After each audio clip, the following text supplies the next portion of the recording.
Robert Pattinson. I was never a twihard. I never got into the whole Twilight obsession, although I like vampire stories, but it never kind of swooped me in, you know? I was never into Robert Pattinson as Edward Cullen. I tended to make fun of his character, to be honest. But then I saw The Batman, and everything changed. I became a Pattinson girl! Woo-hoo-hoo! Okay, shameful admission to the side. Hey crew, welcome to ASTROHUNKS, the series in which I interpret the birth charts of famous male celebrities for your viewing pleasure. In today's nifty-grifty episode, we are going to be exploring the birth chart of none other than the great Robert Pattinson, the hot tamale of the season.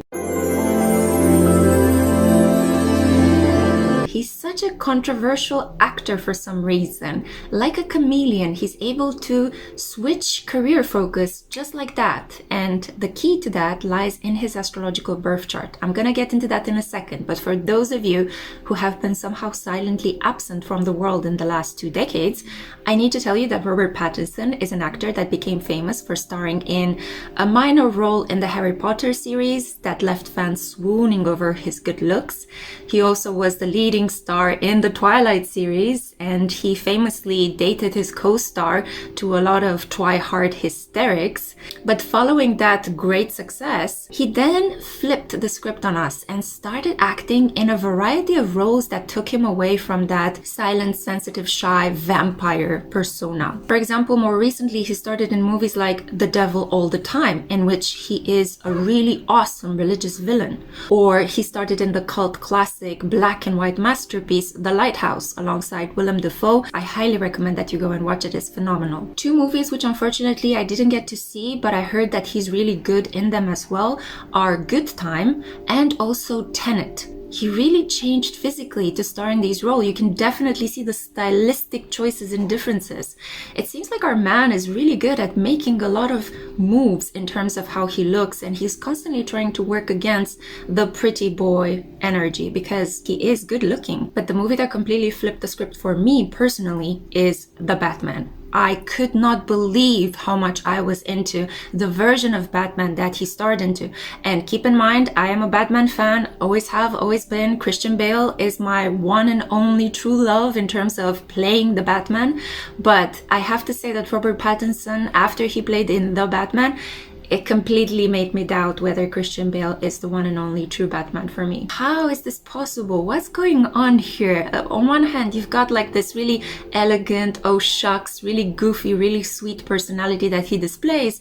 And on the other hand, he stars in movies like The Lost City of Z, in which he looks like he hasn't eaten or washed or shaven in a couple of years. Like, what's going on with Robert Pattinson? What can we find in his chart that leads to these really awesome chameleonic transformations? I mean, he's slowly gearing up to become one of the finest actors of his generation, a thing that nobody would have said about him maybe 5 or 6 years ago. He got relentlessly criticized when people announced that he is going to become the new Batman. A lot of people made fun of him and he became like the butt joke of a lot of internet memes, but then he showed everybody wrong. It's like a complete power move. And he's starring in a movie that will be released next year called Mickey 17, in which again he's trumping the genre because he's starring in a sci-fi. His career trajectory is fascinating. It's like a surprise, surprise, surprise, surprise. So let's just jump into the 5 key aspects that stand out from his personality. What makes him so attractive, so surprising and spontaneous? Obviously, I'm not going to dive completely into a deep birth chart analysis. I could sit all week and talk about what makes a person tick from an astrological point of view, but I just want to start a conversation around Robert Pattinson's birth chart in the comment section below. I want to get you guys into astrology and understand how fun it is to look and interpret people's birth charts, and I'm using Robert as a really wonderful role model because he's famous, he's well known, his chart is freely available, and why not? Let's just have some fun. Let's look into the 5 key aspects that make him stand stand out. Stick around until the end of the video because I will also give you my 2 cents related to how is he intimately and romantically. And of course, I'm going to talk to you a little bit about his famous relationships. We all know that at the moment he is happily together with Suki Waterhouse and they have a child together, which actually was a blessing given to him during the phenomenal transit of Jupiter and Taurus. So Jupiter aspecting his sun and his ascendant was truly a blessing for him. So I'm going to talk about this towards the later portion of this clip. Stick around for that. But let's bring it back to the basics and talk about Robert Pattinson's big 3 placements.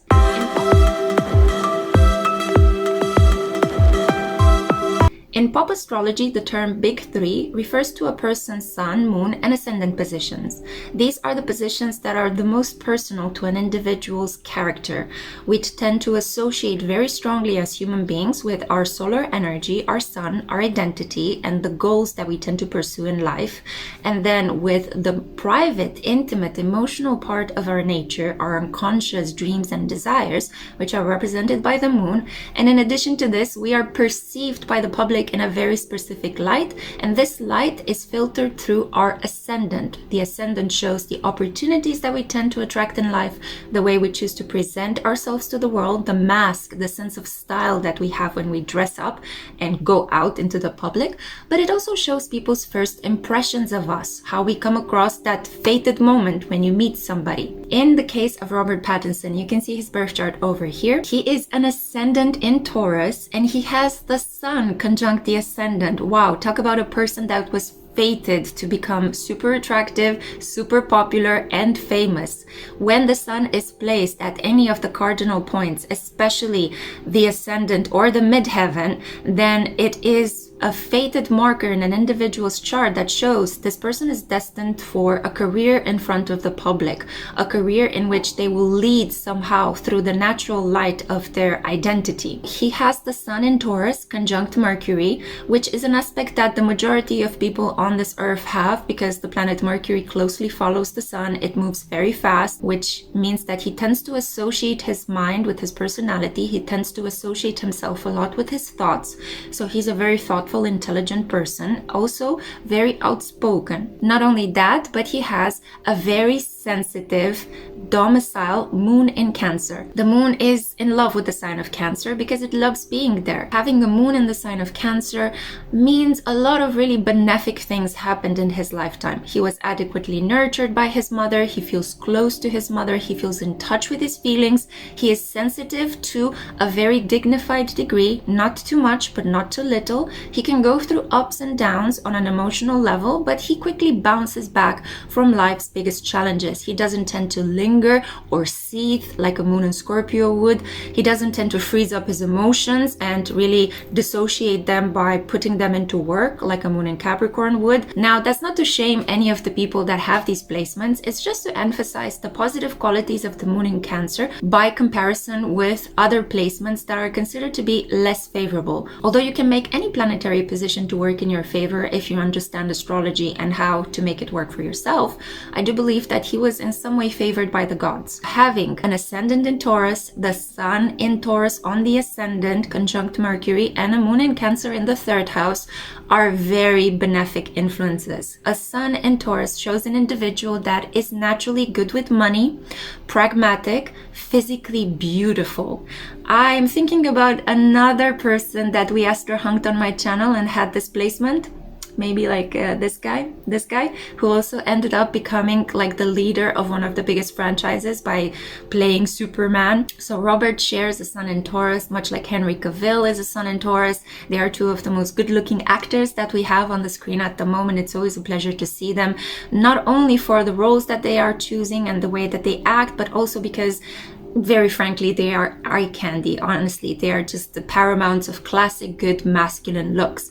They may not be necessarily your cup of tea. Depending on your Venus placement, you may not feel so drawn towards them, but if you have especially a Venus in Taurus, I'm pretty sure that Robert and Henry do it for you. We tend to become very strongly attractive by the sun placement of somebody that touches upon our natal Venus. I generally think that Robert Pattinson stands out when he plays like darker characters. That's why I really enjoyed him in The Lighthouse, watching how he portrays this sensitive man who gradually is losing his mind due to isolation and fear and a sort of disconnect from the world of femininity. Coming back to his big placements, we see here an individual that is ruled by Venus, because having an ascendant in Taurus means that the planet ruling the sign in which your ascendant is your ruler.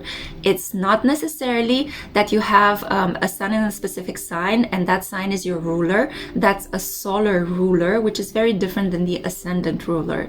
The ascendant ruler tends to be the most powerful. Why? Well, it's because it's the most upfront. It's the one that people tend to judge you by. And the fact that he has the sun in the same house as the ascendant, the first house, this means that people tend to judge him as he really is.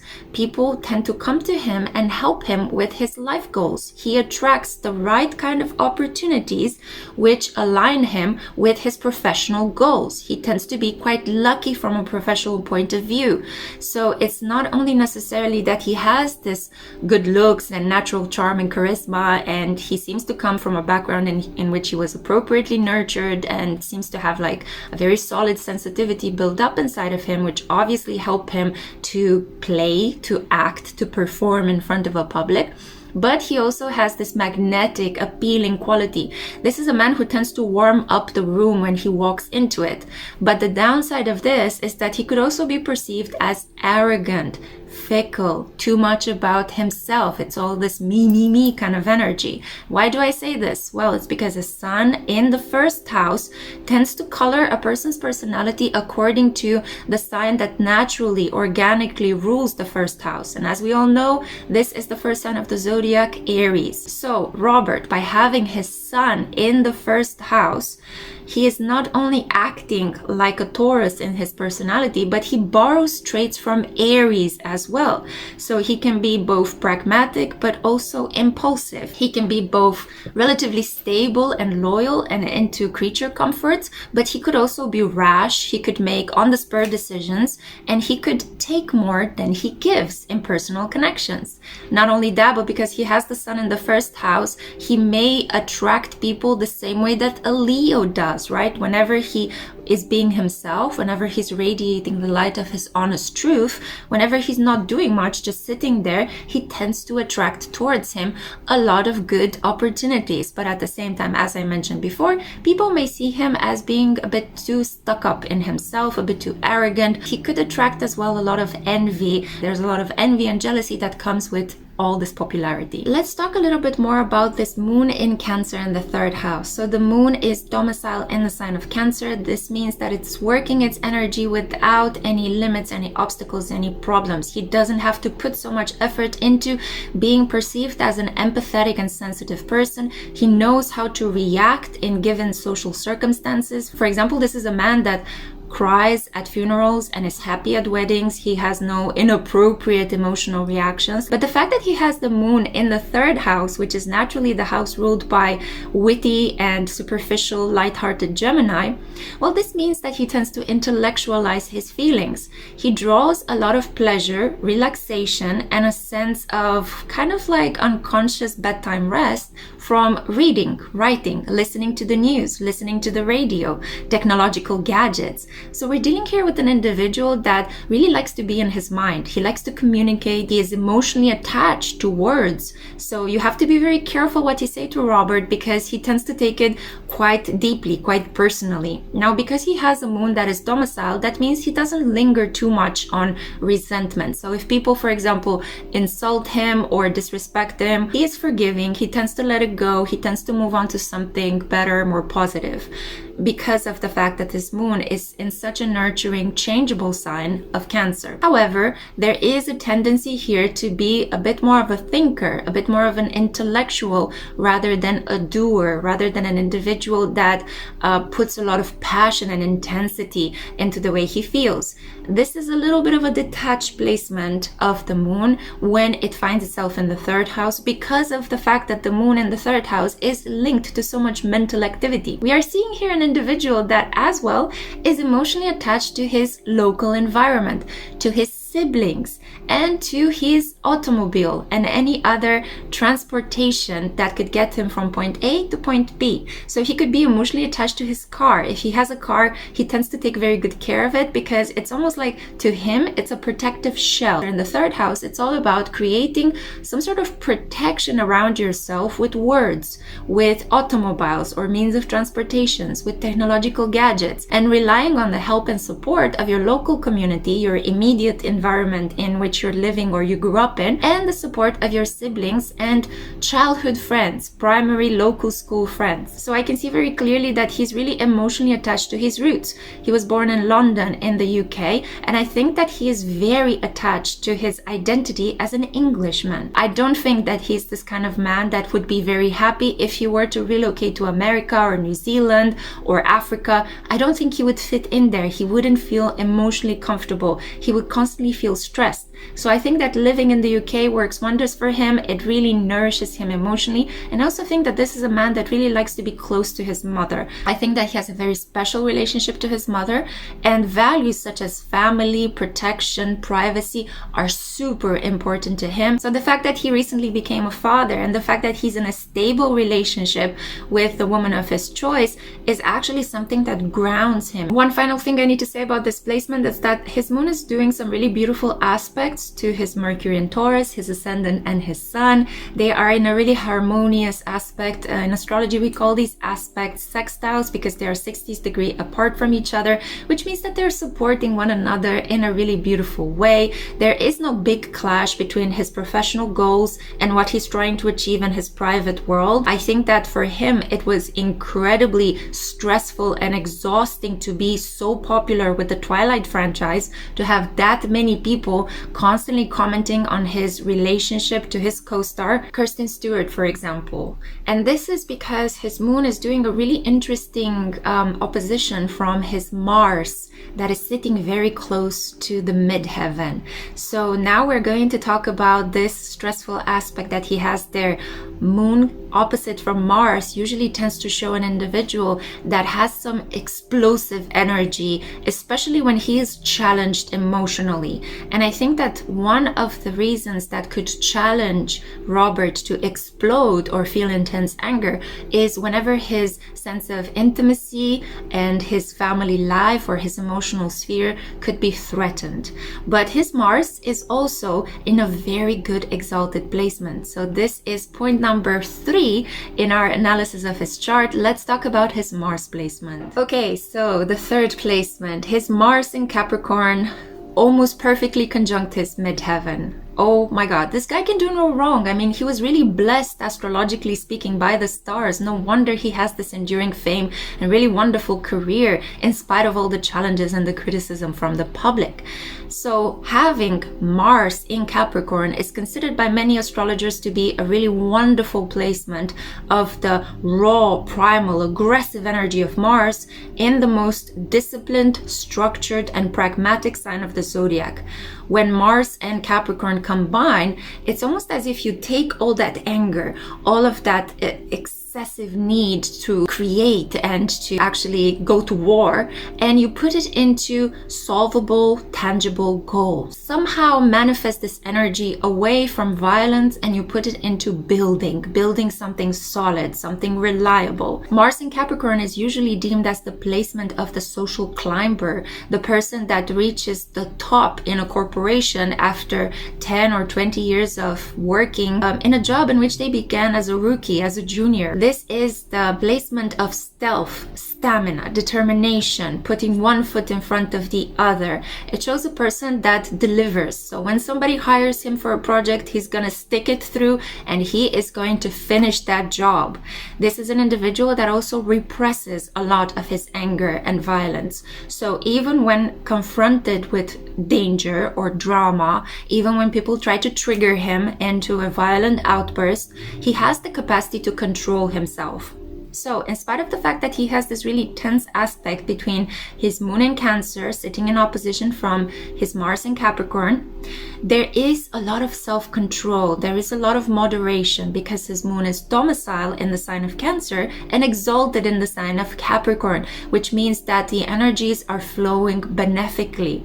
Even if a lot of negativity comes towards him, he is going to smoothly ride the wave. He's not going to show a hair out of place, and he's not going to do much more than maybe make fun of the situation. He has a really wicked sense of humor and a trickster personality. He can be a little bit two-faced, and we're going to talk about this in a second by looking at his Venus placement. But coming back to his Mars and Capricorn placement, you can also see that it is loosely conjunct the planet Neptune. Now this is a really interesting aspect, because normally when you see Neptune conjunct the Mars of a man, normally this isn't a good sign. It can be a good sign for creating wonderful art. This shows a person with very artistic sensitivities. Mars conjunct Neptune functions in a similar way as a Mars in Pisces would. So not only is he a Mars in Capricorn, but he borrows certain traits from Pisces energy. So this makes him artistic, but it can also make him confusing. It can also make him choose very weird, disparate things. In spite of the fact that he's destined for a really wonderful career and he has the stamina and the determination to achieve it, he may sometimes surprise the public with some really random choices of roles. And we see this energy is already playing out, right? He's starring in all sorts of weird roles, but at the same time, he's acing most of them. He comes across as gaining the respect of a wide variety of people all over the world because of the fact that he tends to transcend genres very easily. I do believe that this is the key to his chart, and I'm going to talk in a second about how it connects to his South Node and North Node placement, because oh man, they are epic. But this is the key in his chart that shows us why, in spite of criticism, he manages to succeed in choosing a wide variety of roles that people would not necessarily think that he would be good in. In astrology, it is believed, especially by traditional astrologers, that a woman tends to identify more with her moon placements and a man tends to identify more with his Mars placement. So irrespective of your sun sign, which kind of shows what your life revolves around, it shows your vitality, your energy levels, and the themes of your life. In spite of the fact that he is the sun in Taurus, actually, Robert Pattinson identifies more as a Mars in Capricorn, and having Mars in Capricorn by extension conjunct Neptune, he tends to identify as well with this Piscean quality. That's why, in spite of the fact that he is this kind of the sign of strength and virility and traditionalism, because Taurians tend to be associated with this energy, he comes across as a little bit more sensitive, a little bit more flexible. I don't know, he doesn't project this very strong masculine and traditional vibe, right? He tends to come across as ambiguous, fluid in his masculinity, right? At least this is the impression that he leaves me. And we can also see through his career choices that this energy tends to play it out as well. One final thing I need to add to this placement is that having Mars perfectly conjunct the midheaven tends to polarize people in his life. He is going to be very dynamic. He's going to appear in a lot of roles. This is only the beginning of Robert Pattinson's legacy. We haven't even seen an inch, a quarter of what this man can do. So he's going to continue to act in a number of movies. He's going to be quite prolific, but I also see very strongly that he's going to attract a lot of negativity from people. He will polarize people in his career. There may be conflicts that he constantly attracts towards him, and there could be some issues here with other men that he plays with. Expect more action roles from him. Expect him to test the limits of his body, and also see him appearing in movies with more muscle, okay, with more determination, movies in which maybe he is part of a brotherhood, or movies that have military themes, because Mars brings out this warlike, aggressive, conflict-based energy. A lot of red, right? A lot of passion, vitality, and also it's a marker of strong sexuality and virility.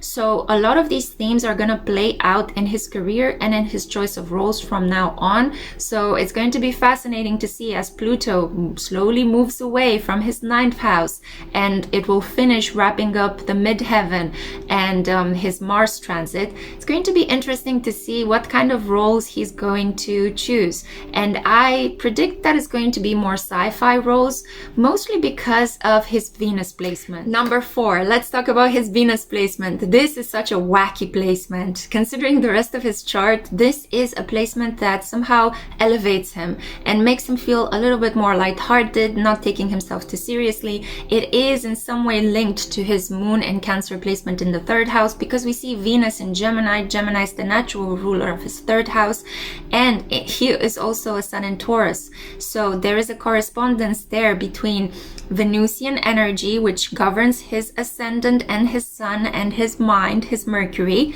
and we see how it is also playing out in a more light-hearted, airy way in his 2nd house, the house that is naturally ruled by Taurus, the house of values, the house of the body, the house of food, nutritional intake, and also how we tend to store things, how we tend to build our livable material reality. So he has Venus there. So naturally he has a beautiful body. He comes across as a very beautiful man, a beautiful lover. He enjoys working with women, and a lot of women are attracted to him on his day-to-day activities on the set. There is a feeling here that he is very comfortable with feminine energy, and this is not only shown there by the fact that he has Venus in Gemini, but his Venus is conjunct Lilith. So there is an interesting energy here where he tends to feel very strongly attracted by powerful women, women who are fully in touch with their sexuality, willful, independent women. Really turn him on, but they can also scare him, okay? So no wonder that he was in a significant relationship with FKA Twigs, which is one of my sweethearts. I absolutely love her music. I love her style. I love her personality. I feel she's so angelic and so amazing. She is a Sun in Capricorn, and with his Mars in Capricorn, there was an instant physical attraction between the two of them, because the person that really amps up our Mars is the person that we feel an instant, almost like primal sexual attraction towards, but it ends up being the person that we also tend to criticize and argue a lot with.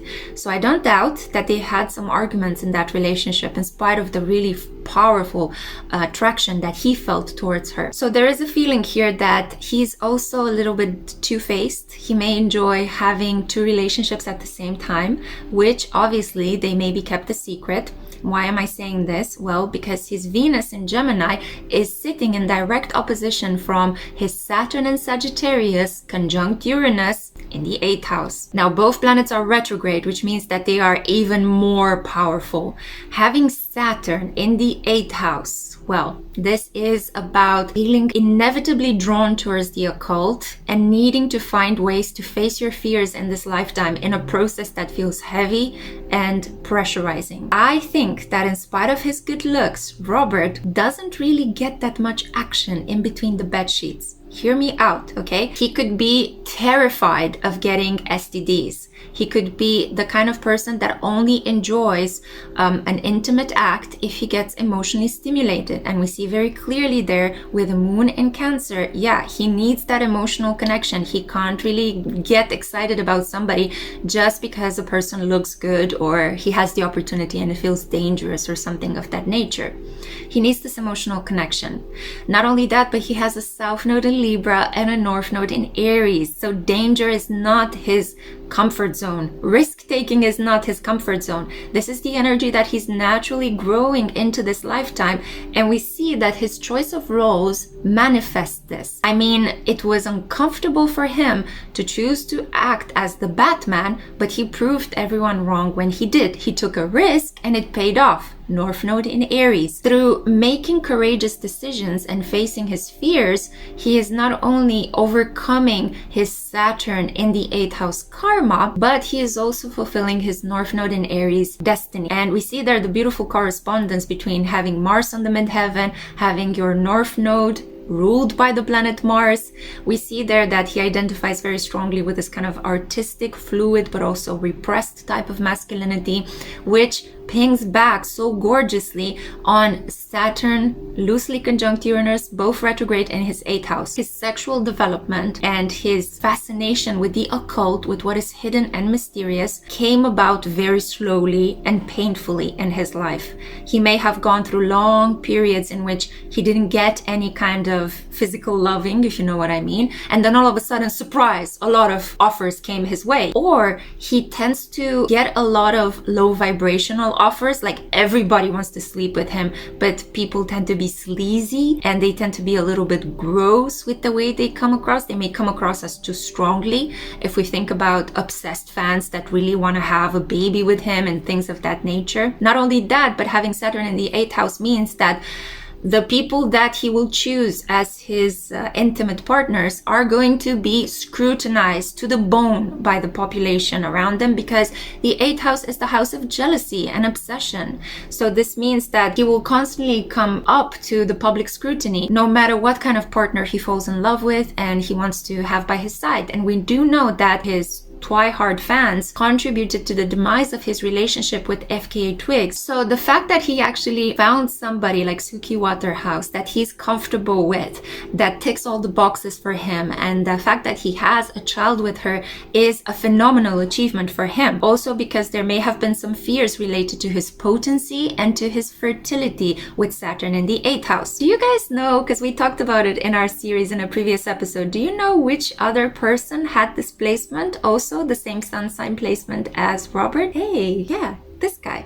So Superman and Batman seem to have some pretty strong fears related to their sexuality, related to the occult, and to their power and potency. In spite of their good looks, their intimate sphere is a really difficult one for them, okay? As I said, maybe low quality, may not be that intimate, or it may be hard for them to establish trust and to create a sense of privacy and an intimacy, a sense that this is really my person, I can trust you, mind, body, and soul. And the last important aspect that I want to talk to you about that I could see from Robert's chart is the fact that he has a Jupiter in Pisces in the 11th house, and it is loosely conjunct that little round circle with the cross inside of it, which in Arabic parts it's called the part of fortune. So having Jupiter in Pisces is again a placement that is considered by many astrologers, for example, Howard Sasportas, Stephen Arroyo, Liz Green, they consider this placement to be one of the most benefic placements, one of the most beautiful manifestations of the energy of Jupiter. Jupiter, as you all know, is the energy of expansion, good luck, abundance, and prosperity. It is the energy of risk-taking that really pays off in a huge reward. And having this energy in the sign of Pisces means that you can have boundless creativity. It makes one really believe in a higher power. It increases a person's spirituality and their dedication for a cause that helps the underdogs in society, that values the common people. So we see here that because of the fact that he has a moon in the 3rd house, which is the house of the local community, he feels emotionally attached to local issues. He is also really endowed with this consciousness of helping other people and doing small acts of kindness for the collective, teaching others how to be better, opening up their minds. With Jupiter in the house of the collective, the 11th house. The 11th house is also considered to be the house of the internet, and basically whatever tools we can use for free to help each other out in society. The 11th house is considered to be the house of social groups,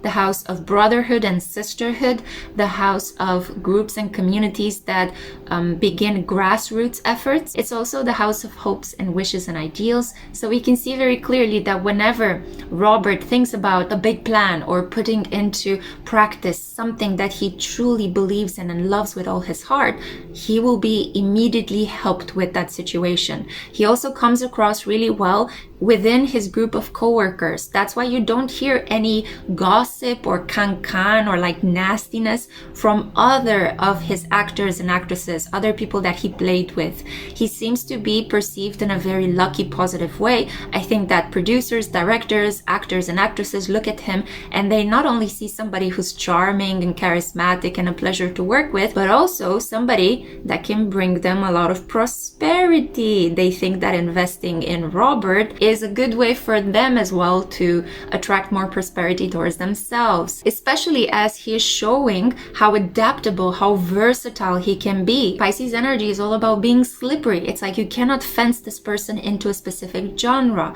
They can play the action man over here, and they can play a romantic hero over there. They could play a person that is organizing a heist, a bank robbery, and has crazy colored hair and broken teeth one day, and the next day they can play a preacher in the American South that is taking advantage of little girls. So variety of weird roles and experiences that have to do with local populations, that have to do with the plight of the underdog, and with people that could be perceived as common initially, but they rise up through their sheer intelligence and force to immense power, like we saw in Batman, for example. Now again, there are interesting correspondences between his Jupiter in Pisces, a really harmonious placement, and the fact that his Mars in Capricorn on the midheaven is loosely conjunct Neptune. We see their correspondences. We see how beautifully his entire chart is fine-tuned so that all of these planets are communicating with one another in a harmonious way. His Jupiter is square Uranus, so he could win a lot of money and lose a lot of money. He could become suddenly popular and then suddenly villainized by the public. So it's a game of hit and miss. He is spinning the wheel of fortune, and you never know when it's going to give him a lucky streak or when he's going to incur a lot of like negativity towards him. That's the karma of having Saturn in the 8th house. You attract a lot of obsessiveness from other people, and in certain cases it can be like positive obsessiveness because you did something wonderful and people adore you for your artistic gifts, and in other cases you could have stalkers knocking at your front door. So it can be a hit and miss game. But the most important aspect of tension in his chart is the fact that he has the planet Pluto in Scorpio, so he is a millennial, he is a member of my generation, and this energy of Pluto in Scorpio is sitting directly opposite from his Sun in Taurus, Ascendant in Taurus, and Mercury in Taurus. This means that he does have a very powerful shadow, okay? This man was educated very well to be polite, to be considerate, he's a good worker, people see him in a positive light, but Robert actually has a very dark shadow, really, truly dark. Like the extent of a Pluto in the 7th house shadow is almost without boundary. It's so fathomlessly deep. That's why, in spite of his oh shucks sweet like personality, in spite of this Venusian Gemini kind of vibe, this sensitive moon in Cancer energy, the fact that his comfort zone is behaving like a Libra, in spite of all these beautiful harmonious energies, there is this darkness that all of a sudden claws out of him and he doesn't know what hit him, right? So it's fascinating to see how he tends to attract a lot of powerful people, not all with good intentions, because as we know, Scorpio, it's all about plotting the depravity, the dark, sinister nature of humankind. So this is why we tend to see him act out villain roles, act out deep, dark, obsessive roles, and he will continue on this trend in his, what I hope will be, blossoming career. Hey guys, editing Lexi here. I need to say that I made a blunder. A couple of his house positions, well, I got them wrong. Actually, he has Jupiter and Pisces in the 12th house rather than the 11th house, which would shift the focus towards long distance travel, escapism, creativity, imagination, and spirituality. He has Pluto in Scorpio, but not in the 7th house, but in the 6th house, the house of work and everyday routines. So this would make his choice of movie roles quite intense and rather spooky from time to time. And also the way that he works with other people. And in addition to this, his Saturn is not in the 8th house, but in the 7th house. Though I would say that this placement is not that different, since the 7th and the 8th house are very strongly linked, and whatever planet or outer planetary transit affects the 7th house tends to have a ripple effect on the 8th house as well, since they're both houses concerned with love, contracts, trust, long-term commitments. It just takes the focus a little bit away from healing and hidden things, and it puts it right back into a focus on him needing to be very good and put a lot of effort and with a lot of determination to have to work at his personal long-term relationships. Love for him didn't come easy, and it came in time after a lot of effort. So I'm sorry about missing these details. This is what happens when I analyze the placements of the houses from the image rather than looking at the companion PDF. So I strongly strongly recommend that for you as well. Maybe this is a learning experience for us all. Have a look at the PDF of a chart, because it tells you specifically which houses the planets find themselves in, rather than just looking at it, glimpsing at it from the image of the chart. I'm running out of breath. I really put a lot of effort into this analysis. I have come to the end of it. I really hope that you guys have enjoyed it. Comment down below and let me know, please. Do you like Robert? Why don't you like him? What is your favorite role? What is the role that you hate from him? I want to start a conversation in the comment section. Let me know what other interesting aspects or maybe asteroids you have noticed about his chart. If you are a Twihard fan, let me know as well. If you're a Pattinson group like I am, let me know as well. I would love to hear from you guys, and stick around because I'll be releasing an episode from Astro Babes, which is the companion series in which I analyze the birth charts of famous female celebrities for your viewing pleasure, and Kirsten Stewart is definitely going to be featured in that series because I love her. I think she's a wonderful actress, although she was a bit mismatched in this relationship with Robert, but I'm so happy to see him like swooning over his child and in a relationship with Suki, with which he's really compatible. God bless. I hope they stay there together for a long time, and I hope to hear from you guys as well. Thank you so much for listening. If you want to get in touch with me for a personalized birth chart analysis, I do offer those. I am a certified astrologer. I have a website. I have a range of affordable prices and all sorts of reports that you can choose from, so I would be happy to work with you or to create a gift for a loved one, because the holiday season is coming up. Once again, thank you for listening, and see you in my next one. Mwah. Ciao.